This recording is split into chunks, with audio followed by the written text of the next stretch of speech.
My name is Maryam Garba, and I own a fashion company called Maryam Garba LLC. It's a fashion brand that's focused towards professional women. I became a Christian in my early teens, right around when I was 13 or 14 years old. I decided to get into business during my last year of college. Until then, I'd been studying to become a doctor, and I actually was pretty far along that path. I was sort of heading to medical school, and then went through some major life-changing events during my senior year in college that sort of caused me to question that decision. And I realized that I wasn't really passionate about becoming a doctor. It was something I'd been told all my life that I could do, but in reality, my strengths were more sort of in business and entrepreneurship. So I made a career switch and decided to move into business at that point.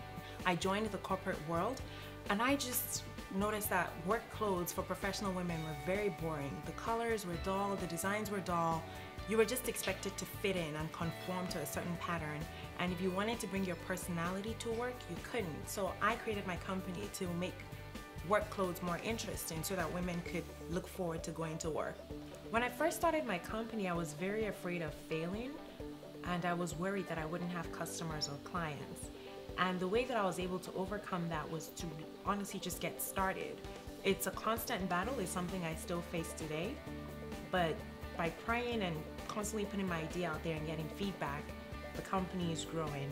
I definitely believe that my business is also my ministry, and ever since I started my company, I've noticed that God has brought so many professional women into my life as a result of this.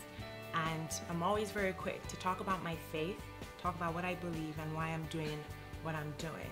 So quite often the interaction may begin as a business interaction, but it quite often evolves to a much deeper level. And I do believe that God has given me this business as my ministry. I definitely see myself becoming a world-class fashion designer with a multi-million or hopefully multi-billion-dollar enterprise that's allowing me to reach a lot of people for God's kingdom. I think that for any woman who has a dream or a God-given idea and she's still sitting on it, what I would definitely say is you have to own that identity.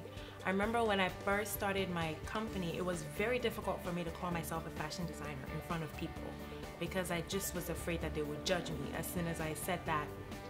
But I noticed that the more I said it, the more people started to believe it, and that identity became mine. And people almost didn't know that I did anything else. They just saw me as a designer. I think the first step is owning the identity and actually believing that you are who you want people to believe you are, and eventually they will.